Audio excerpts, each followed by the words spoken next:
Assalamualaikum students, hope you all will be fine.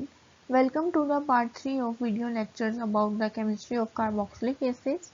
In this video, we are going to study the chemical reactions of carboxylic acids. The total reactions of carboxylic acids will be covered in two videos. This is part 1 of them.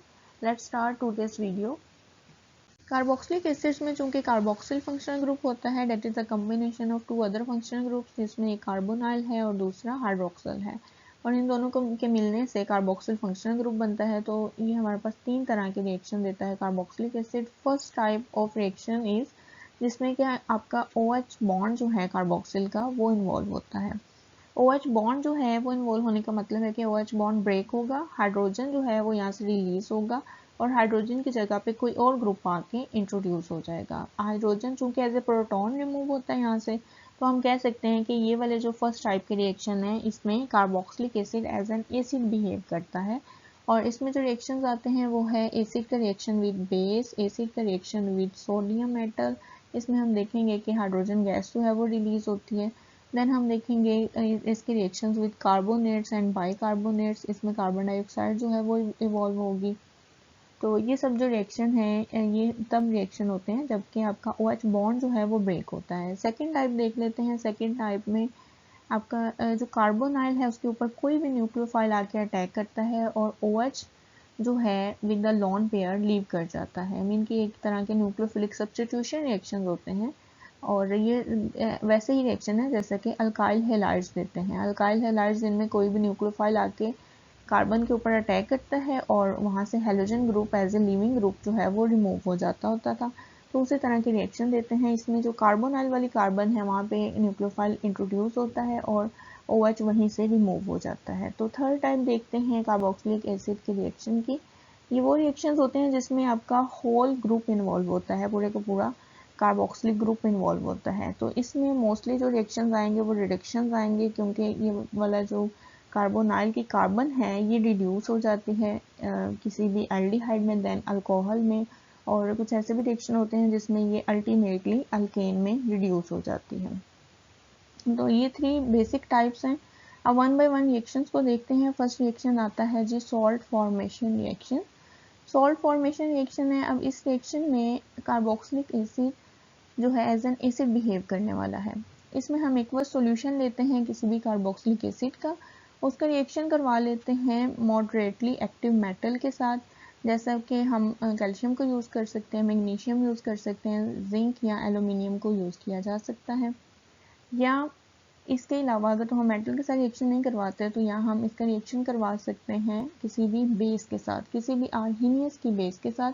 Arrhenius base वो base होती है जो कि hydroxyl ions को release करते हैं water में। Mean के एक्वा सॉल्यूशन जब इनको रेजोल्व किया जाता है तो ऐसी बेसिस जो कि हाइड्रोक्सिल आयन जनरेट करती हैं उनको हम आर्हीनियस बेस कह सकते हैं। इसके अलावा हम लोडी ब्रोंस्टेड बेस भी यूज़ कर सकते हैं जो कि प्रोटॉन एक्सेप्टर होती हैं। तो हम कोई भी बेस के साथ रिएक्शन करवा सकते हैं, तो अल्टीमेट जो रिजल्ट आता है वो प्रोडक्ट आती है वो सॉल्ट फॉर्मेशन होती है। तो रिएक्शन देख लेते हैं। फर्स्ट रिएक्शन आता है या हमारे पास एसिटिक एसिड है, इसका रिएक्शन करवाया जिंक के साथ। जिंक की वैलेंसी चूंकि 2 होती है और एसीटेट के ऊपर -1 चार्ज है, तो इसीलिए 2 जो मॉलिक्यूल्स हैं इसके एसीटेट के वो अटैच होंगे एक जिंक के एटम के साथ, जिंक आयन के साथ। और यहाँ से ये जो हाइड्रोजन 2 हाइड्रोजन एटम्स हैं ये मिल के एक हाइड्रोजन गैस का मॉलिक्यूल बना देंगे। तो हाइड्रोजन गैस इसमें इवॉल्व होती है और ये सॉल्ट बन गई है। नेक्स्ट रिएक्शन देखते हैं। एसिड है, देन अमोनिया है। Ammonia as a base act करेगा और ये दोनों जो है मिल के अमोनियम सॉल्ट बना देते हैं। तो ये सॉल्ट फॉर्मेशन हो गई। नेक्स्ट जो है वो फिर से एसिड है, बेंजोइक एसिड है। इसका हम एक स्ट्रॉन्ग बेस के साथ रिएक्शन करवा रहे हैं जो है सोडियम हाइड्रोक्साइड। सोडियम हाइड्रोक्साइड के साथ ये एसिड बेस रिएक्शन होगा, न्यूट्रलाइजेशन रिएक्शन, जिसमें यहाँ से हाइड्रोजन रिमूव होगा और सोडियम हाइड्रोक्साइड में से हाइड्रोक्सिल ग्रुप रिमूव होकर वाटर बना देंगे और सोडियम जो है इस वाले के साथ अटैच हो जाएगा। तो ये सोडियम बेंजोएट प्रोडक्ट बन गई जो कि एक सॉल्ट है। नेक्स्ट रिएक्शन आता है जिसमें कि हमने प्रोपेनॉइक एसिड लिया है। इसका हम रिएक्शन करवा रहे हैं लाइम वाटर के साथ, कैल्शियम हाइड्रोक्साइड। इसका रिएक्शन होगा तो चूंकि कैल्शियम की भी वैलेंसी +2 होती है तो इसके साथ भी 2 मॉलिक्यूल्स जो हैं इसके अटैच होंगे कार्बोक्सिलेट आयन के। तो ये 2 जो है यहाँ पे 2 आएगा। और इवेंचुअली यहाँ पे जो हाइड्रोजन रिलीज हुए हैं उन्होंने इन हाइड्रोक्सिल आयंस के साथ मिलके वाटर मॉलिक्यूल्स बना दिए। तो ये सॉल्ट और वाटर जो है ये प्रोडक्ट्स आते हैं। जैसे कि हम लास्ट वीडियो में डिस्कस कर चुके हैं, carboxylic acids are stronger acid than phenol, mean कि इनकी जो एसिडिक पावर है वो फिनॉल से ज़्यादा होती है।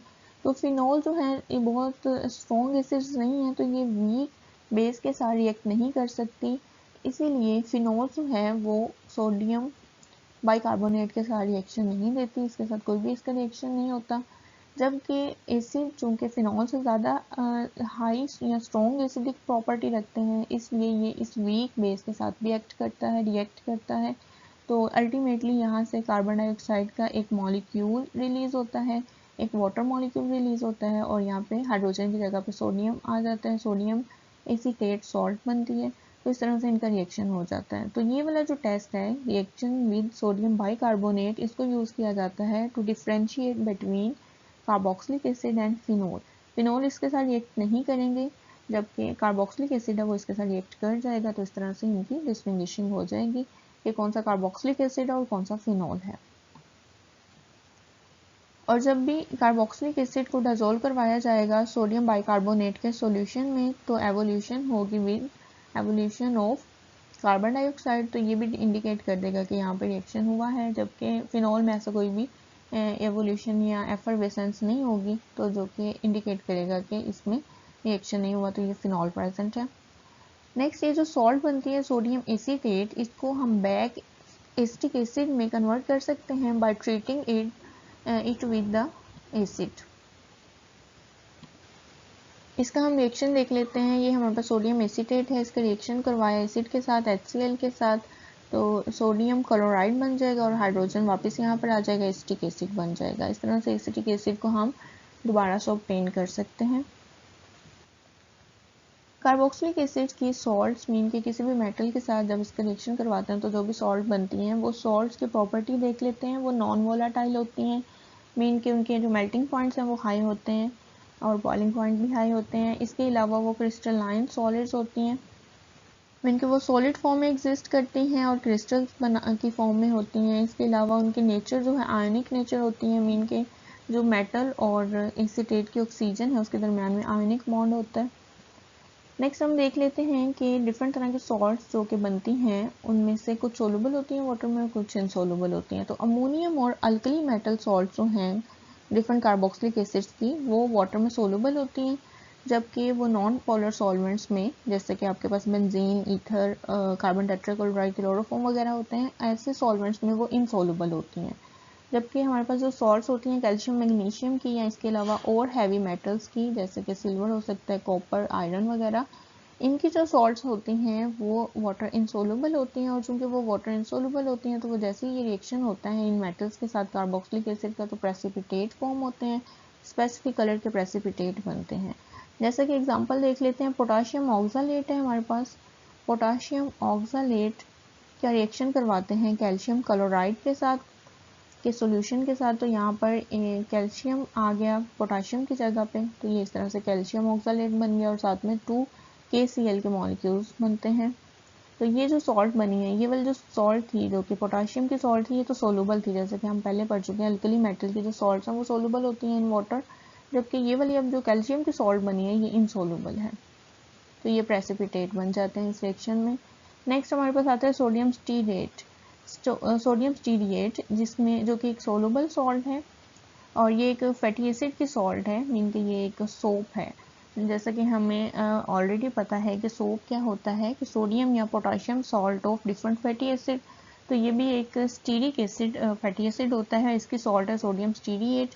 तो ये एक सोलुबल सॉल्ट है, मीन कि ये वाटर में सोलुबल है। जब इसका हम रिएक्शन करवाते हैं सिल्वर नाइट्रेट के साथ तो सिल्वर स्टीरिएट बनती है, और ये जो सिल्वर की सॉल्ट बनी है ये वाटर इनसोलुबल है, जिसकी वजह से ये प्रेसिपिटेट की फॉर्म में एग्जिस्ट करती है। उसके साथ जो सोडियम नाइट्रेट बने ये भी वाटर सोलुबल सॉल्ट है। जैसे जैसे आर ग्रुप जो है मीन के जो आपकी अल्काइल चेन है उसकी लेंथ इंक्रीज करती जाएगी, वैसे वैसे वाटर में सोलुबिलिटी डिक्रीज करती जाएगी और ऑर्गेनिक सॉल्वेंट में जो उसकी सोलुबिलिटी है वो इंक्रीज करती जाएगी। तो यही चीज़ हम physical properties of carboxylic acid में भी देख चुके हैं। 4 या 4 से कम वाली कार्बन वाले जो आपके एसिड्स होते हैं और उनकी सॉल्ट्स वाटर सोलुबल होती हैं और वो ऑर्गेनिक सॉल्वेंट्स में भी टू सम एक्सटेंट सोलुबल होते हैं, क्योंकि उनकी जो अल्काइल चेन है वो हाइड्रोफोबिक इन नेचर है, तो वो नॉन पोलर होने की वजह से ऑर्गेनिक सॉल्वेंट में सोलुबल हो जाती है। और इनका जो पोलर एंड है, ये कार्बोक्सिलिक वाले जो पार्ट है वो वाटर सोलुबल होता है, मीन के वो पोलर होता है तो वाटर में इजीली सोलुबल हो जाता है। तो 4 या 4 से कम वाली कार्बन वाले जितने भी एसिड्स होते हैं और उनके सॉल्ट्स वाटर सोलुबल भी होते हैं और ऑर्गेनिक सॉल्वेंट्स में भी सोलुबल होते हैं। जबकि 5 कार्बन या इससे हायर वाली कार्बन के जितने भी चेन्स वाले कार्बोक्सिलिक एसिड्स हैं वो सब के सब ऑर्गेनिक सॉल्वेंट्स में सोलुबल होते हैं, लेकिन उनकी जो अल्कली मेटल सॉल्ट्स हैं वो वाटर सोलुबल होती हैं। सेकेंड टाइप ऑफ रिएक्शन है न्यूक्लियोफिलिक एसाइल सब्स्टिट्यूशन। मीन के न्यूक्लियोफाइल जो है वो सब्स्टिट्यूट करता है एसाइल को, मीन के एसाइल पर से एक ग्रुप की जगह पे दूसरा ग्रुप आके लग जाता है, कोई और न्यूक्लियोफाइल आके लग जाता है। न्यूक्लियोफाइल कोई भी ऐसी स्पीशीज होती है जो कि न्यूक्लियस लविंग होती है, जो कि इलेक्ट्रॉन रिच होती है और उसको उनको न्यूक्लियस चाहिए होता है जो कि इलेक्ट्रॉन डेफिशिएंट हो इलेक्ट्रॉन डोनेट करने के लिए। तो nucleophile is a species that is in search of an electrophile. तो चूंकि कार्बोनाइल कार्बन की जो नेचर है, जो यहाँ पर कार्बोक्सिलिक में कार्बोनाइल है, उसकी जो नेचर है कार्बन की वो इलेक्ट्रोफिलिक है, वो इलेक्ट्रॉन डेफिशिएंट है, जिसकी वजह से उसके ऊपर न्यूक्लियोफाइल आके अटैक कर सकता है। तो न्यूक्लियोफिलिक अटैक पॉसिबल है बाय वेरियस रीजन्स, डिफरेंट तरह के रीजन्स अटैक कर सकते हैं। और जो अल्टीमेटली जो फंक्शनल डेरिवेटिव्स बनते हैं इसमें कार्बोक्सिलिक एसिड के फंक्शनल डेरिवेटिव्स में हमारे पास एस्टर्स होते हैं, इसके अलावा एसाइल हेलाइड्स होते हैं जिसको हम एसिड हेलाइड भी कहते हैं, इसके अलावा एनहाइड्राइड्स होते हैं, एसिड अमाइड्स होते हैं। तो ये सब के सब फंक्शनल डेरिवेटिव्स बनते हैं इस टाइप के रिएक्शन में। सो फंक्शनल डेरिवेटिव ये जितने भी बने हैं इनको वापस कार्बोक्सिलिक एसिड में कन्वर्ट किया जा सकता है सिंपली बाय हाइड्रोलिसिस। मीन के इन सब एस्टर अमाइड और एसिड क्लोराइड इस तरह के जितने भी डेरिवेटिव्स हैं इन सब को हम सिंपली इनकी हाइड्रोलिसिस करवाते हैं और कार्बोक्सिलिक एसिड में वापस कन्वर्ट हो जाते हैं। तो न्यूक्लियोफिलिक एसाइल सब्स्टिट्यूशन में जो रीजेंट्स यूज होते हैं डिफरेंट तरह के डेरिवेटिव्स बनाने के लिए, उनमें फर्स्ट नंबर पे आता है थायोनाइल क्लोराइड SOCl2, ये इसका फॉर्मूला है। नेक्स्ट हम यूज़ कर सकते हैं कोई और कार्बोक्सिलिक एसिड, सेम उसी तरह का कार्बोक्सिलिक एसिड भी यूज़ कर सकते हैं या उसके अलावा कोई और कार्बोक्सिलिक एसिड भी यूज़ कर सकते हैं। इस केस में जो है एनहाइड्राइड बनेंगे। इसके अलावा हम अल्कोहल यूज़ कर सकते हैं, इसमें जो प्रोडक्ट बनेगी वो एस्टर बनेगी। इसके अलावा हम अमोनिया यूज़ कर सकते हैं या कोई भी और अमाइन, प्राइमरी अमाइन या सेकेंडरी अमाइन। इस केस में जो है वो अमाइड प्रोडक्ट बनती है। तो फर्स्ट रिएक्शन देखते हैं, reaction with PCl5 phosphorus pentachloride और thionyl chloride। रिएक्शन देख लेते हैं। एसिटिक एसिड है, PCl5 हमने यूज़ किया। PCl5 में से जो एक क्लोरीन है वो हाइड्रोक्सिल की जगह पे रिप्लेस हो जाती है, मीन के हाइड्रोक्सिल यहाँ से लीव कर जाएगा और एक क्लोरीन एटम आके लग जाएगा, तो ये एसिड क्लोराइड बन गया। इसके अलावा बाकी की जो एक यहाँ से हाइड्रोजन रिमूव हुआ है वो एक और क्लोरीन को यहाँ से लेके एक HCl बना देगा और बाकी की 3 क्लोरीन और इसमें ये जो ऑक्सीजन है वो यहाँ पे ऐड होगा तो POCl3 बन जाएगा। तो ये प्रोडक्ट्स बनती हैं। इसके अलावा अगर तो हम थायोनाइल क्लोराइड के साथ रिएक्शन करवाते हैं एसिटिक एसिड का, तो इस केस में भी क्लोरीन सब्स्टिट्यूट करता है हाइड्रोक्सिल को, कार्बोनाइल के साथ क्लोरीन एटम इंट्रोड्यूस हो गया और यहाँ से जो हाइड्रोक्सिल निकला है उसमें से हाइड्रोजन दूसरी क्लोरीन के साथ मिलके HCl बना देगा, जबकि SO जो है वो ऑक्सीजन के साथ मिलके SO2 गैस बना देगा और चूंकि ये गैस है तो ये रिएक्शन मीडियम में से खुद ही इवॉल्व हो जाएगी, यहाँ से रिमूव हो जाएगी।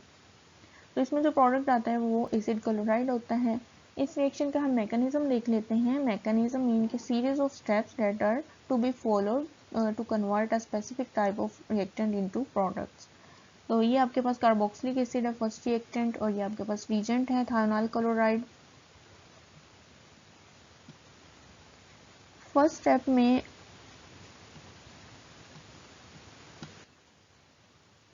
हाइड्रोक्सिल ऑक्सीजन के ऊपर जो लोन पेयर है वो अटैक करता है सल्फर के ऊपर और सल्फर की जो इलेक्ट्रॉन डेंसिटी है, ये वाली जो इलेक्ट्रॉन डेंसिटी है, ऑक्सीजन के ऊपर शिफ्ट होती है। नेक्स्ट ये बैक जब यहाँ पे शिफ्ट होगी तो एक क्लोरीन एटम जो है वो रिमूव हो जाता है यहाँ से। एक क्लोरीन एटम लीव कर गया with a lone pair as a chloride. ये as a chloride atom, chlorine जो है एज ए क्लोराइड रिमूव हो चुका है, और यहाँ से जो हाइड्रोजन है ये रिमूव हो जाता है एज ए प्रोटॉन। और ये जो लोन पेयर है इसको यूज़ करते हुए ऑक्सीजन और सल्फर का बॉन्ड बन गया।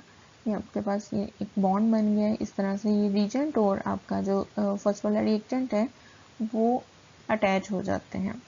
सेकेंड स्टेप आता है जिसमें chlorine as a nucleophile behave करता हुआ कार्बोनाइल कार्बन के ऊपर अटैक करता है, और यहाँ पे जो इलेक्ट्रॉन डेंसिटी है वो ऑक्सीजन के ऊपर शिफ्ट हो जाती है, यहाँ पे नेगेटिव चार्ज आ जाता है। जब बैक वो वापस शिफ्ट होती है इसी कार्बन और ऑक्सीजन के दरमियान में, उस केस में यहाँ से ये वाला जो बॉन्ड है ऑक्सीजन के साथ जो कार्बन का बॉन्ड है ये ब्रेक हो जाता है, यहाँ पे शिफ्ट हो जाता है, ये अलग हो जाता है। नेक्स्ट जो है यहाँ से क्लोरीन एज ए क्लोराइड दोबारा से रिमूव हो जाता है, और ये वाला जो रीजेंट है ये as a sulphur dioxide remove हो गया, chlorine as a chloride remove हो गया, और ये आपके पास जो है वो प्रोडक्ट आ जाता है एसिड क्लोराइड का। तो इन स्टेप्स को फॉलो करते हुए ये वाला रिएक्शन होता है, और ये जो क्लोराइड है ये इस प्रोटॉन के साथ मिलके HCl का एक मॉलिक्यूल बना देता है। तो इस तरह से ये वाला जो रिएक्शन है वो होता है इस मैकेनिज्म के थ्रू।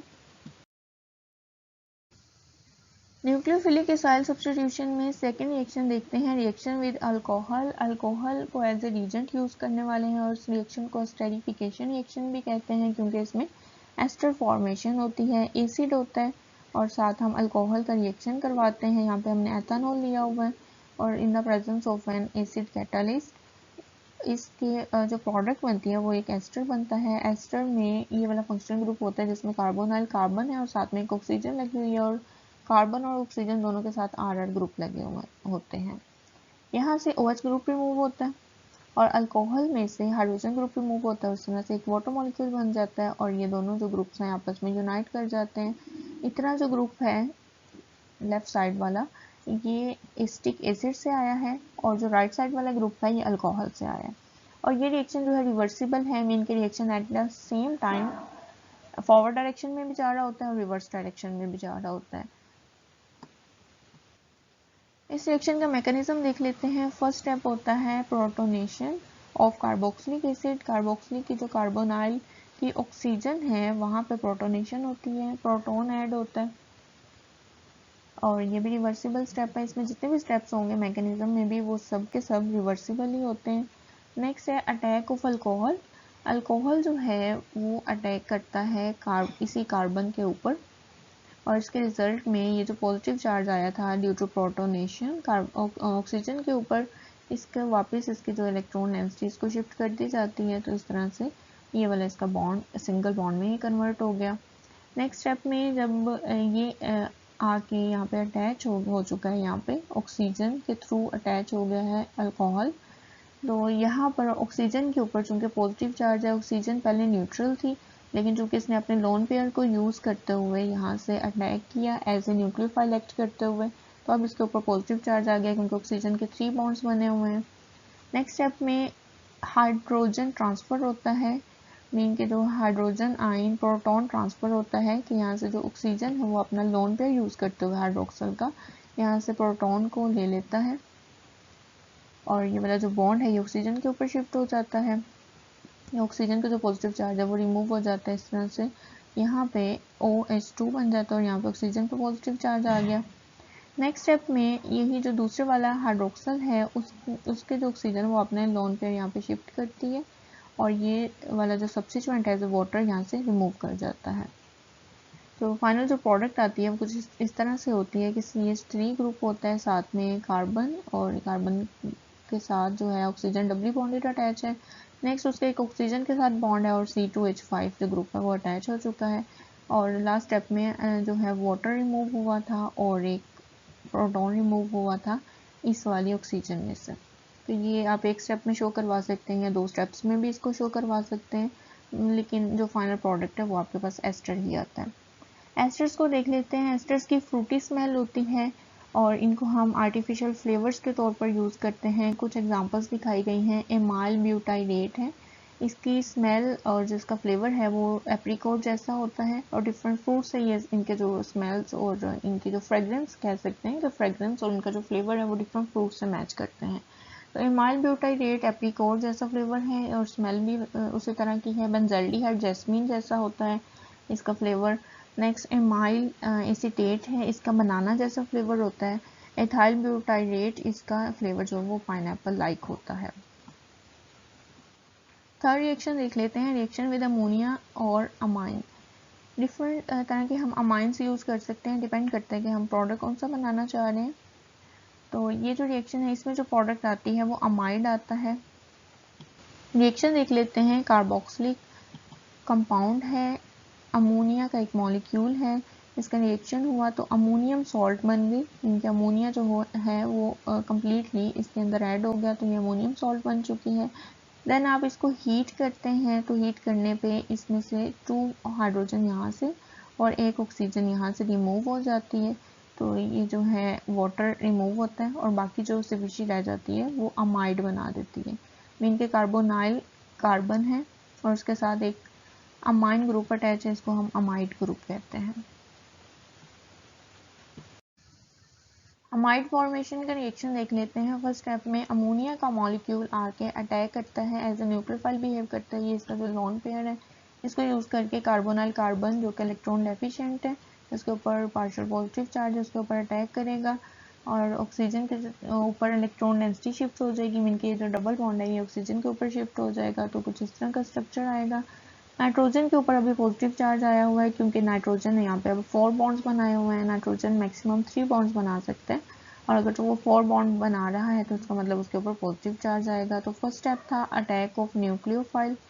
सेकेंड स्टेप में ये जो इसके नेबरिंग हाइड्रोक्सिल ग्रुप है ये अपना इलेक्ट्रॉन पेयर यूज करता हुआ इसमें से एक प्रोटॉन एब्स्ट्रैक्ट कर लेता है और खुद पॉजिटिव चार्ज आ जाता है इसके ऊपर।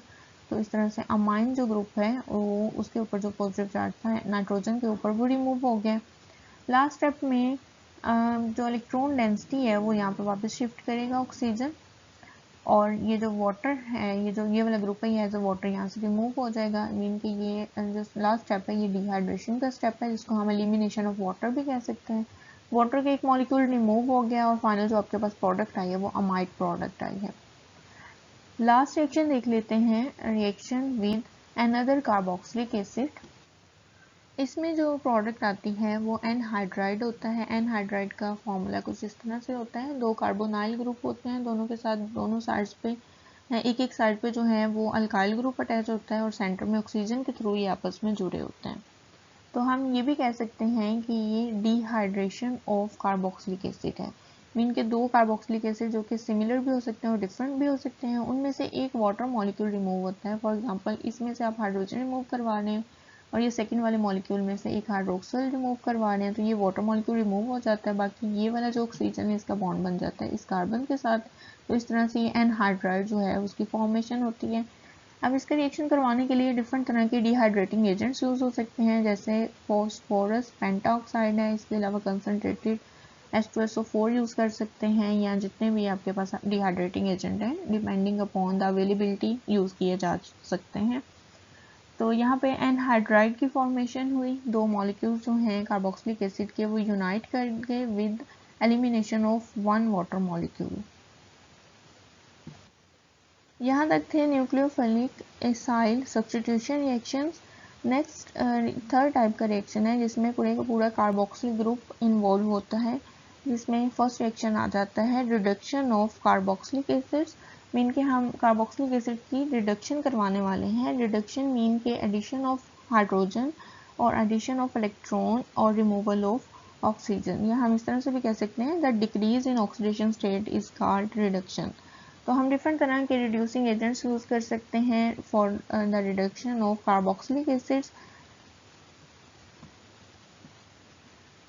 लेकिन रिड्यूस करवाना कार्बोक्सिलिक ग्रुप को यूजिंग कैटालिटिक हाइड्रोजनेशन जो कि हम आमतौर पे यूज़ किया करते हैं और हाइड्रोजन गैस यूज़ करते हैं, साथ में कोई भी मेटल कैटलिस्ट यूज़ करते हैं, निकल पैलेडियम पैलेटिनम वगैरह, तो हम इसको यूज़ यहाँ पे नहीं कर सकते for reducing carboxylic group.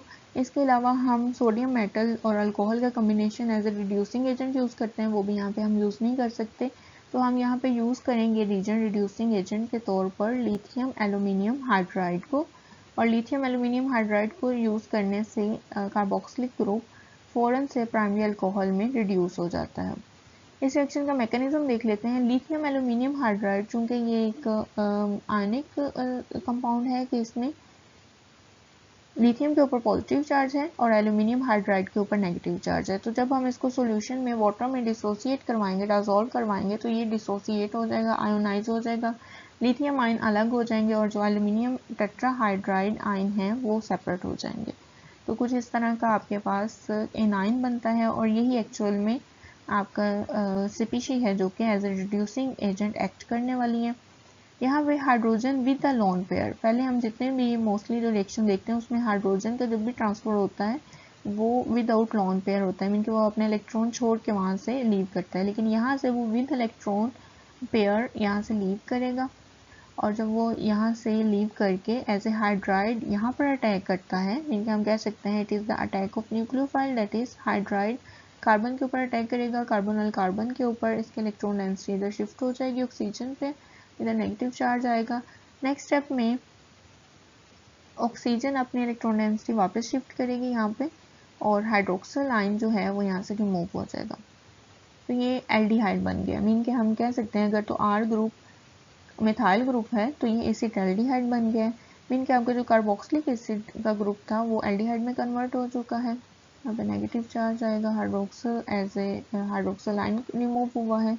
Next step में फ़ौरन से, चूँकि आपका उसी रीजन की उसी सॉल्यूशन में है जहाँ पर आपकी ये प्रोडक्ट बनी है, तो वो फ़ौरन से एक और अटैक होता है, एक और हाइड्राइड का ट्रांसफ़र होता है और यहाँ पर अटैक करेगा, दोबारा से इलेक्ट्रॉन डेंसिटी उधर शिफ्ट होगी ऑक्सीजन पे और जो एल्यूमिनियम H3 है ये इसके ऊपर आके अटैच हो जाएगा, या हम इस तरह भी इसको डिनोट कर सकते हैं। नेक्स्ट स्टेप में यहाँ से हाइड्रोजन जो है, मीन के ये वाला जो बॉन्ड है यहाँ से ब्रेक होगा, हाइड्रोजन ऑक्सीजन की जगह पे आ जाएगा ऑक्सीजन के साथ और ये वाला जो बॉन्ड है यहाँ से रिमूव हो जाएगा। तो ये हम नेक्स्ट स्टेप देख लेते हैं।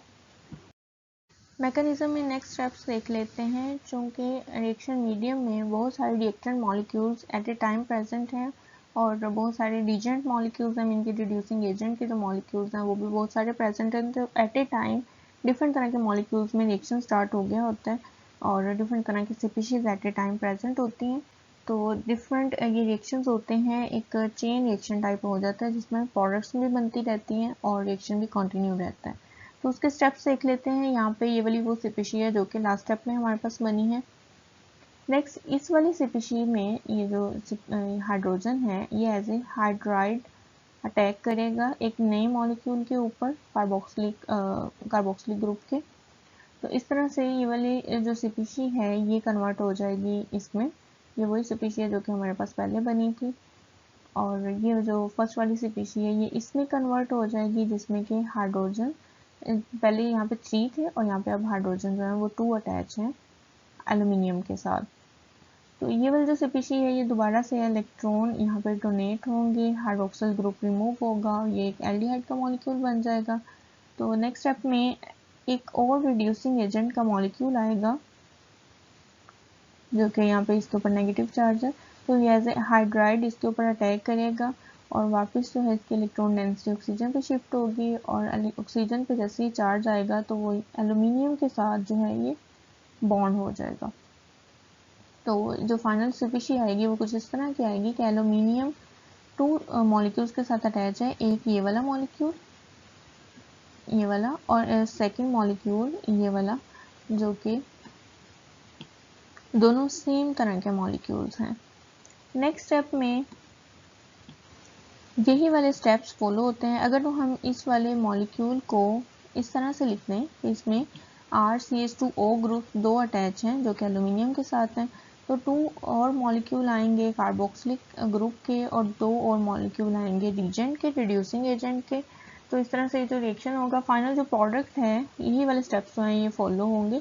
फाइनल जो प्रोडक्ट आएगी वो होगी एल्यूमिनियम और उसके साथ 4 इस तरह के ग्रुप्स अटैच हो चुके हैं, मीन के एल्यूमिनियम के साथ दो हाइड्रोजन थे वो दोनों के दोनों यहाँ से रिमूव हो चुके हैं और उसके साथ ये वाले जो 2 मॉलिक्यूल्स हैं ये इसमें ऐड हो गए हैं एज RCH2O।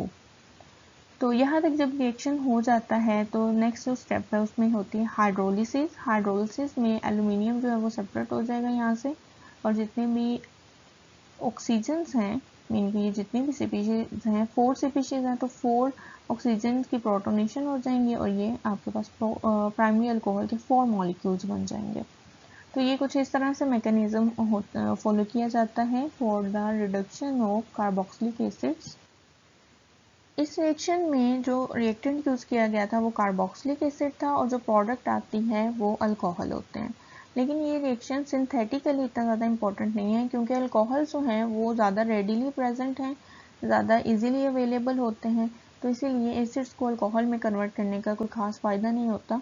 लेकिन इस रिएक्शन की इंपॉर्टेंस वहाँ पे है जहाँ पे हमने फैटी एसिड को रेलिवेंट अल्कोहल में कन्वर्ट करना हो। फैटी एसिड्स जिनको कि हम नेचुरल सोर्सेज से सेपरेट करते हैं, जैसे कि हम फैट या ऑयल से सेपरेट कर सकते हैं, तो उन फैटी एसिड्स की रिडक्शन करवा के उनको हम रेलिवेंट या कोरेस्पॉन्डिंग अल्कोहल में कन्वर्ट कर लेते हैं।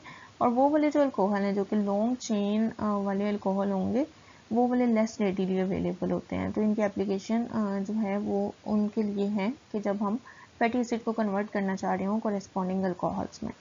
तो यहाँ तक आज की वीडियो थी। आज हमने रिएक्शंस को स्टडी किया। If you have any query related to today's video you can ask in the comment section. अल्लाह हाफिज़।